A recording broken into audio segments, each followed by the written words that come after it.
Hello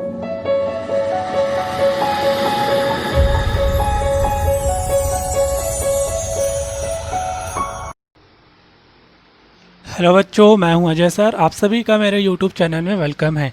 आज हम class 8 से एक्सरसाइज 6.1 के क्वेश्चन सॉल्व करेंगे। ठीक है, तो आइए हम क्वेश्चन नंबर 1 देखते हैं। बट क्वेश्चन नंबर 1 समझने से पहले आप ना ये टॉपिक है ये समझ लीजिए। ठीक है, पैक ऑफ कार्ड मीन्स ताश की गड्डी। देखिए, ताश की गड्डी में टोटल 4 टाइप्स के कार्ड्स रहते हैं। ठीक है, तो देखिए ये कुछ इस शेप में रहता है, इसको कहते हैं डायमंड कार्ड। फिर ये कुछ हार्ट के शेप में रहता है, इसको कहते हैं हार्ट। फिर इस शेप में कुछ रहता है, इसको बोलते हैं क्लब्स, और इसको बोलते हैं स्पेड्स। तो ये जो डायमंड शेप में है, इसको हिंदी में हम बोलते हैं ईंट, और इसको बोलते हैं पान, और इसको बोलते हैं चिड़ी, और ये लास्ट वाले को बोलते हैं हुक्म। ठीक है, ये सारे जो कार्ड्स हैं 13 होते हैं, और टोटल पैक ऑफ कार्ड्स में कार्ड्स नंबर ऑफ कार्ड्स होते हैं 52। ठीक है, अब आते हैं हम क्वेश्चन में अपना। तो देखिए हमारे पास क्वेश्चन क्या है, what will be the probability of drawing a card of diamond from a pack of card. आपसे बोला गया है कि एक पैक ऑफ कार्ड में से जब अपन डायमंड का कार्ड निकालेंगे तो उसकी प्रोबेबिलिटी को हिंदी में कहते हैं प्रायिकता या संभावना। तो उसकी प्रोबेबिलिटी क्या होगी। ठीक है, डायमंड कार्ड ही निकलने की प्रोबेबिलिटी क्या होगी। ठीक है, पूरे पैक ऑफ कार्ड से। तो देखिए इसको कैसे सॉल्व करेंगे। देखिए आपको मालूम है टोटल नंबर ऑफ कार्ड्स कितने होते हैं, तो आप यहाँ पे लिखेंगे total card in a pack of cards. ठीक है, तो एक ताश की गड्डी टोटल कितनी होती है, 52 होती है, तो यहाँ पे आप लिख लेंगे। फिर उसमें से जो डायमंड कार्ड्स हैं, ठीक है, डायमंड्स ये ईच जो कार्ड्स हैं वो 13 होते हैं। डायमंड कितने हो जाएंगे, 13, तो यहाँ पे लिखेंगे number of cards of diamond. ठीक है, डायमंड कार्ड्स कितने हो जाएंगे, 13। अब यहाँ पे लिखेंगे सो probability of drawing a card of diamond means diamond card निकालने की जो प्रोबेबिलिटी है वो क्या होगी। देखिए 13 आउट ऑफ 52, तो 52 में से कोई सा भी 13 हो सकता है, तो इसको लिख सकते हैं हम 13/52। इसको सिंप्लीफाई करेंगे, 13 1 जा 13, 13 4 जा 52। तो इसकी जो प्रोबेबिलिटी है डायमंड कार्ड आने की वो है 1/4। ठीक है, ये हमारा आंसर हुआ।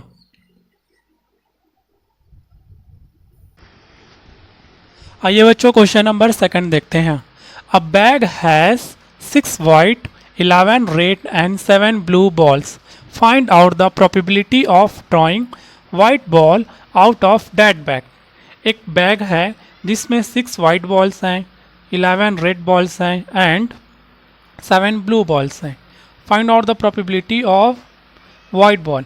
आपको वाइट बॉल की प्रोबेबिलिटी फाइंड करना। ठीक है, मतलब एक बैग के अंदर ये सारे बॉल्स हैं, ठीक है, 6 white 11 red and 7 blue balls. तो आप जब बैग से कोई बॉल निकालना चाहेंगे तो वाइट बॉल आने की जो प्रोबेबिलिटी है वो क्या होगी, ये पूछा गया है। तो आइए हम कैसे फाइंड करेंगे। यहाँ पे आप लिखेंगे total number of balls in the bag. Bag में कितने बॉल्स हैं, कैसे फाइंड करेंगे, सबको टोटल कर देंगे। 6 हमारे पास वाइट बॉल्स था, प्लस 11 रेड बॉल्स था, प्लस 7 ब्लू बॉल्स था। सारे बॉल्स को हमने सम कर दिया, तो हमको क्या मिल जाएगा, यहाँ पे इनको सम करेंगे तो 24 बॉल्स। ठीक है, टोटल बॉल्स हैं 24। अब उसमें से पूछा गया है वाइट बॉल्स की प्रोबेबिलिटी, तो यहाँ पे लिखेंगे नंबर ऑफ वाइट बॉल्स। तो नंबर ऑफ वाइट बॉल्स कितने हैं, आपके क्वेश्चन के अकॉर्डिंग 6 हैं। ठीक है, सो probability of drawing a white ball, मतलब वाइट बॉल आने की प्रोबेबिलिटी क्या हो जाएगी, 6/24। ठीक है, 6/24 लिखेंगे यहाँ पे, 6 1 जा 6, 6 4 जा 24, तो 1/4 मीन्स आपकी जो वाइट बॉल आने की जो प्रोबेबिलिटी है ना वो 1/4 हो जाएगी। ठीक है, आइए बच्चों क्वेश्चन नंबर 3 देखते हैं। A horse race competition has 5 competitors. Find out their possibility of winning the race.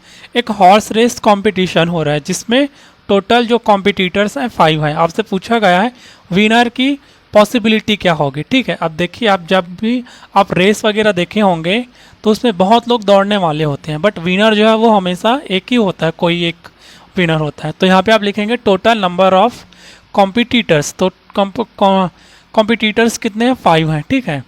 So possibility of winning of 1 competitor, तो ये हो जाएगा 1/5, इसका आंसर हो गया, ठीक है। नेक्स्ट देखते हैं question number 4।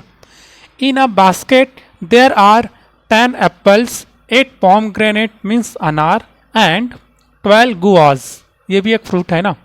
What will be the probability of taking out apples from the basket. एक बास्केट है जिसमें बहुत से फ्रूट्स हैं, ठीक है। तो 10 एप्पल्स हैं, फिर 8 पोमग्रेनेट है और 12 गुआज हैं। What will be the probability of taking out apples from the basket, means उस बास्केट में से हम जब एप्पल निकालना चाहेंगे तो उसकी प्रोबेबिलिटी क्या होगी, ये पूछा गया आपके क्वेश्चन में। तो हम क्या करेंगे, देखिए total number of fruits in the basket, ये सारे जो फ्रूट्स हैं इनको सम कर देंगे, ठीक है। तो देखो 10 एप्पल्स थे प्लस 8 पोमग्रेनेट प्लस 12 थे हमारे पास गुआज, इन सबको सम कर देंगे, ये किसके इक्वल हो जाएगा 30, ठीक है। बास्केट के अंदर टोटल 30 फ्रूट्स हैं। फिर आपसे पूछा गया है एप्पल्स का ना, तो यहाँ पे लिखेंगे नंबर ऑफ एप्पल्स, एप्पल्स कितने हैं 10 हैं।